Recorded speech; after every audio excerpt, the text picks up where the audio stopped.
Alright guys, welcome to part 2 of today's lecture. This lecture is extremely important because I will be detailing what you need to know to start experiment 1. Mainly because data collection will start today and it will be due by Tuesday, the following Tuesday.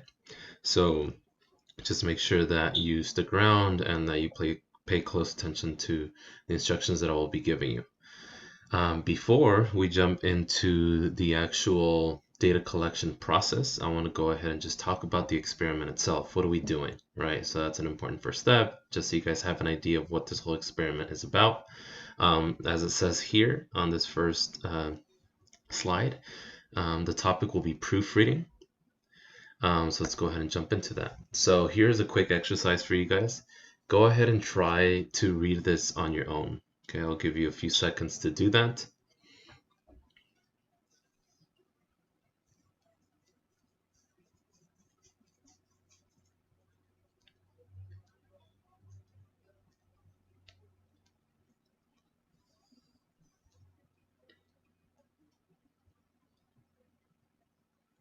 All right, so I'm assuming that most of you were able to read it.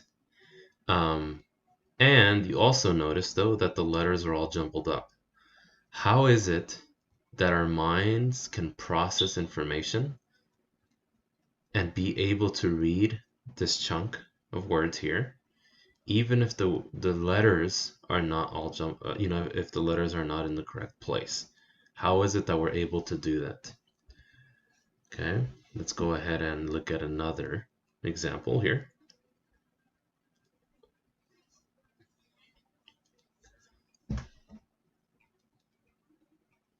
Okay, so in this example, the letters within the words are not jumbled up. All right, so the question is, how many F's did you find? Okay, so I want you to find as many F's as you can.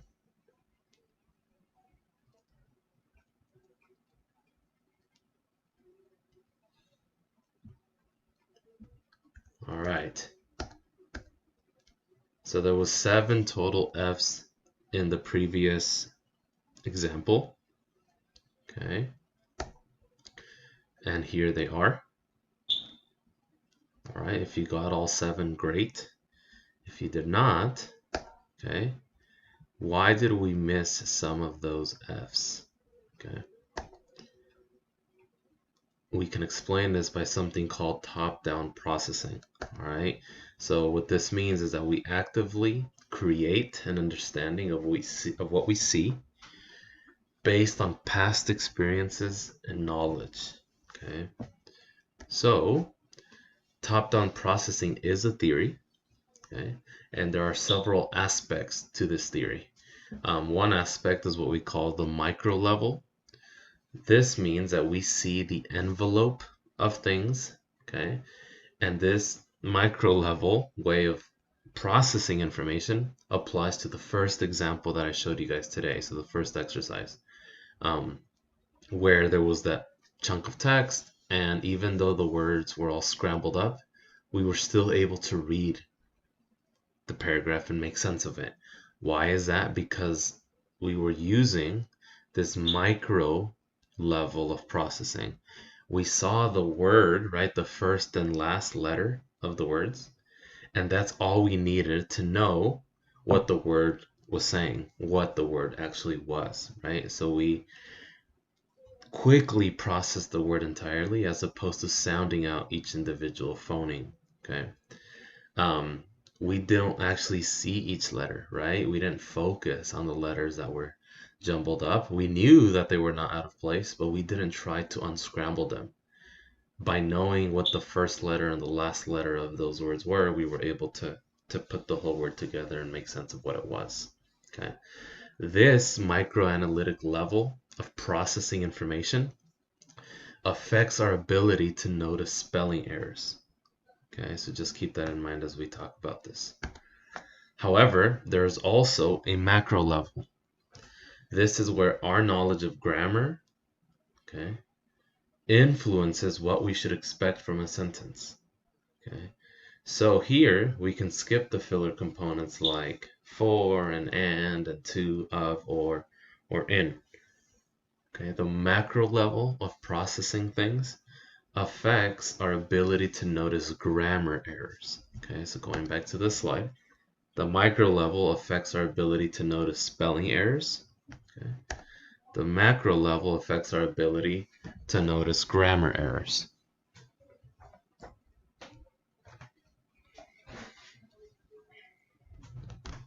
All right, moving forward. Proofreading involves both. So many people, okay, are required to proofread something, right? Whether it is, a student or a professor or anybody who works, in anything related to writing, right? And not just writing, but really proofreading is pretty ubiquitous. It's present everywhere. And relevant to us, right, as students, we do this often. So even if we have, spell check on Microsoft Word and things like that, sometimes spell check doesn't catch everything, okay? And more importantly, very few people can proofread with 100% accuracy. So the question is, why can't we proofread accurately or 100% accurately? Well, let's look at some arguments here. The simultaneous process of reading and detecting errors is difficult. Reading itself, even though it seems pretty easy, is demanding of cognitive abilities. You are taxing cognitive abilities while you're reading. On top of that, adding the task of detecting errors now makes that task much more difficult than it was just to read. So doing two tasks simultaneously leads to our inability to be 100% accurate when detecting errors or proofreading errors. Another factor is that social media does not emphasize the importance of proofreading. So for example, when you text, right, you may say, I want you to come to dinner with me, right? And you may spell out the word you by simply placing literally the letter U as opposed to spelling out the word you, right? There's just short ways of texting. We tend to truncate words and sometimes even insert emojis instead of words, right? So social media itself is making us less sensitive to proofreading, right? Because it's not a necessity. It's not something that's heavily emphasized. Okay. Exposure to perfect copies causes us to take them for granted. Okay, so that's another reason. And lastly, due to perceptual factors. So once again, that's in that first example that I showed you guys today, where you had to read that paragraph even though the letters within words were jumbled up. Okay. So these are all factors for why we're not always the best proofreaders. Okay, so what factors influence our proofreading abilities? Okay, so we have external and personal factors. So these include things like noise level, fatigue, spelling ability, eyesight. Okay, then we have internal or cognitive factors. So perception, right? So some letters look physically more similar compared to other letters. So an O and a C, for example, are hard to distinguish if you're reading quickly, if you're reading them from afar, compared to something like a T and an A, which might not share a lot of similarities and thus are easier to distinguish. Okay. Phonetically, words that sound more alike are also harder to differentiate compared to words that sound completely different. And then that last bullet point there, some mistakes that are visually closer to the correct spelling are easier to miss. So if a word is misspelled, but maybe just one letter is misspelled, is incorrectly placed in that word, and that letter is visually and phonetically very similar to the word, to the letter that is actually supposed to be there, we might miss that error. So for example, work instead of work. E, okay, so work with an E is very similar to work with an O, both in terms of how they sound, right?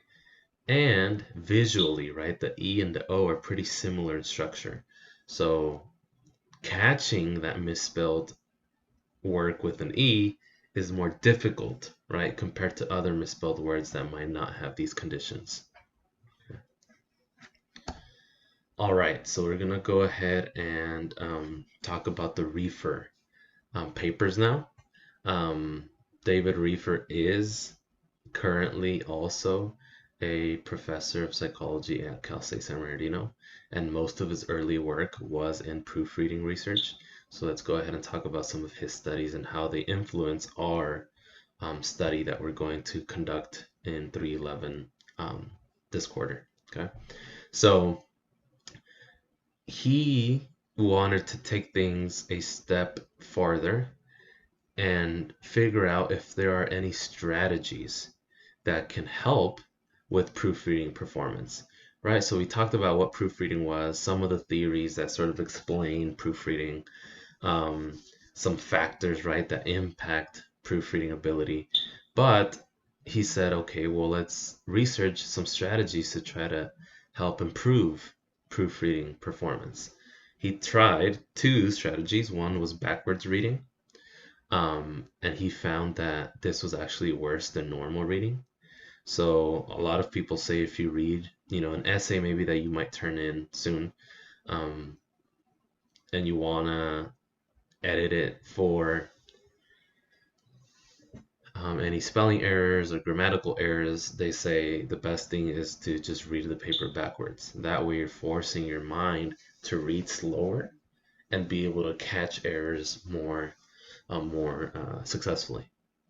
However, Reefer in 1991 found that that was not the case, that was actually worse compared to normal reading. Okay. In his 1993 paper, he tried another strategy, which is team proofreading. So in this one person reads out loud to a partner who follows along silently.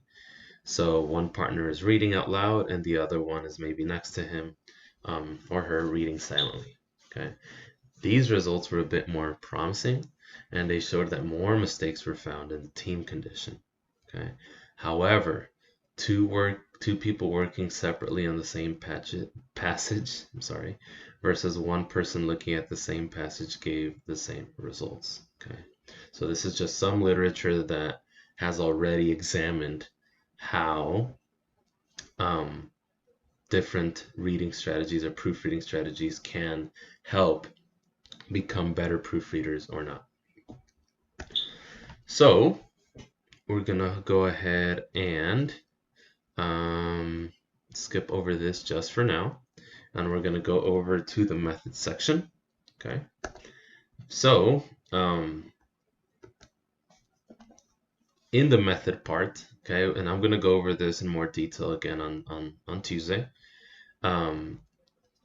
Remember the 4 subsections that we talked about in the method section for the first lecture, right? So the first subsection is participants. So when you're writing up a draft for this experiment, you'll need to talk about who they were, how they were sampled, okay? The total sample size. So in this study, okay, you guys are going to be the participants. So for this first draft, it is totally okay if the sample size is 1. Later, once we aggregate all the findings across all the labs, then we'll know really what the total sample size was. So just to make this clear, for this experiment, okay, we are going to be testing different strategies of proofreading. You guys are going to serve as the participants. So you guys will take part in the experiment as a participant. For the draft of the method, okay, you will complete this part, okay, of the method by simply stating that there was 1 participant. That is completely fine for now until we know what the actual number is once everybody aggregates their data. Okay, The data will be aggregated once again by the instructors. We will analyze all the data and so on and so forth and tell you what the results look like. Okay.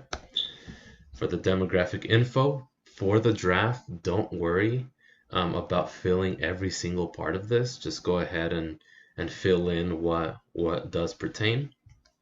Okay, so gender. Okay, so what is your gender? What is your age? What is your ethnicity? What is your English proficiency?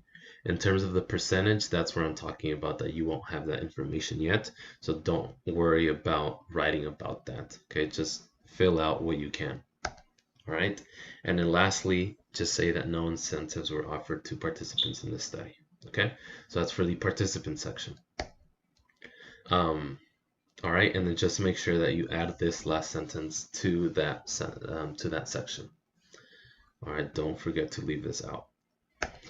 All right, moving on to the materials. Okay, so all of this will make sense once we actually do the study. Okay, so we'll come back to this in just a second. All right. Okay, procedure as well. Okay, so we'll come back to all of this.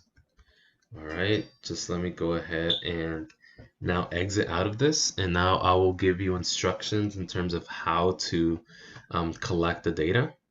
So on Blackboard, I have already, in addition to this PowerPoint, which is already up there, I have already also uploaded the documents that you will need to successfully collect the data. Okay, the first one that you should open, okay, is the informed consent.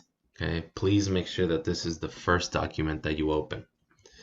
The informed consent is a document that allows you the opportunity to participate or not participate in the study. Okay, you read through this. Okay, make sure that you understand everything that is being outlined there. Normally, if we would be meeting physically in class, I would have physical copies of this. I would have handed out, all these copies to you, and you would have marked an X if you chose to participate, okay, and the date.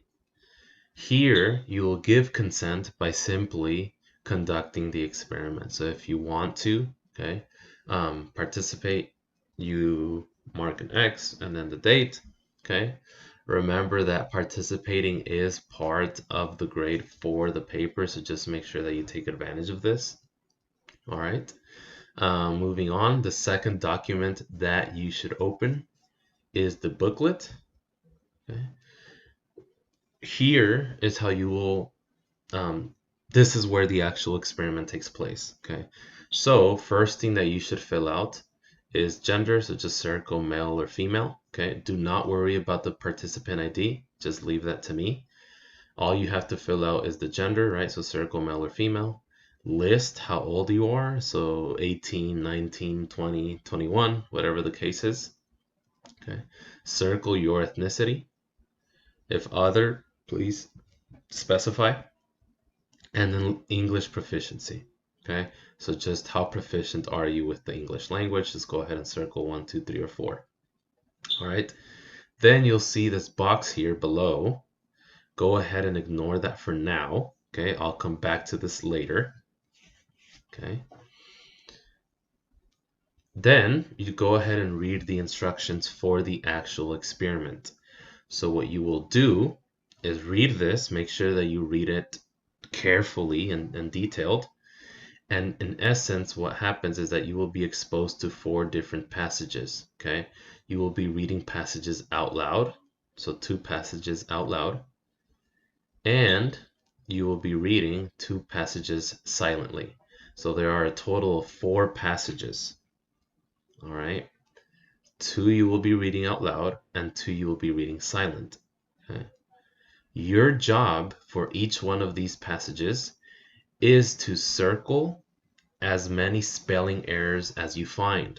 So for example, in this first aloud passage, so this passage you will read aloud, you will read it, and as you're reading it, you will circle as many spelling errors as you see. Okay, you will do the same for the silent, but this time you'll be reading the passage silently, and while you're reading it silently, you will circle as many passages as, as many spelling errors as you see, and so on and so forth. So just make sure that you followed the instructions, okay? Once you are done reading the passages, silent and aloud, and circling the total number of spelling errors that you see, you will move on to the third document that is also on Blackboard, which is the debriefing statement. So here you will get an idea of what the experiment was about, okay? And lastly, the scoring key, okay? So the scoring key you will open only after you have completed the packet. Please do not cheat and open the scoring key first, okay? And then go back and find the spelling errors. It is important that you please do this correctly, because if not, our results will be biased. So please open the documents in the order in which I stated, okay? So informed consent first, then the booklet, then the debriefing statement, and lastly the scoring key, okay? All four of those, in addition to the PowerPoint, are uploaded on Blackboard, okay? Once you are done, okay, scoring the materials, okay, once you're done circling and figuring out how many you correctly got right, okay, so just to make this a bit clearer, you'll open up the scoring key, you'll figure out how many words you were able to find, okay, the total number of words that you correctly identified as being misspelled, that number for each one of the passages you will fill in that top portion here that I told you that we'll go back to, okay? So for example, for the first passage, how many words did you correctly catch, okay? For the second passage, how many words did you catch that were, misspelled? For the third passage, how many words did you catch that you were misspelled? And same for the fourth passage. So the total number of words that you correctly caught as being misspelled, that's what you would write in each one of these sections here, okay? Make sure that passage 1, right? Okay, so it says here P1 aloud. That's what the P1A stands for. So passage 1 was read out loud. How many words did you catch? Passage 2 was read in silent. How many words did you catch, and so on and so forth. So that would be the way that you would score that, okay? Once you have finished that, you will have to take, either you can print it out and complete it, in pencil, and then take pictures of it and send it to me via email. Upload it to Blackboard, which is what, I will open up an assignment there for you guys to turn it in. Or you guys can just save it. If you're able to somehow figure out how to write on the document or on the PDF itself, you can go ahead and save that PDF and then upload that to Blackboard. Either way works, okay? Most people simply print it out, write on it, okay, and then take pictures of it and then upload those pictures to Blackboard. Either way is fine, as long as I do get your filled out sheet by Tuesday. Okay, so this will be due by Tuesday. So I need to have everyone's responses, everyone's data by Tuesday. Okay, so with this, that sort of concludes the data collection. Okay, so if you do have any questions at all about how to engage in the process, what to do, just let me know. I'll go ahead and reiterate everything one more time. Okay. So first document that you open up is the informed consent, okay? You give consent by simply engaging in the study, okay? Then the next document that you open is the booklet, okay? You fill out this top portion first, okay? Then you move straight into the instructions. You read the instructions, okay? You'll know what to do. Then you go ahead and complete the packet, right? So catching the errors through each of the 4 passages. Then you open the debriefing statement, read through that, and then lastly you open the scoring key. The scoring key will give you the words that you were supposed to circle, okay? Once you figure out your score, so you go ahead and count the number of words that you correctly identified.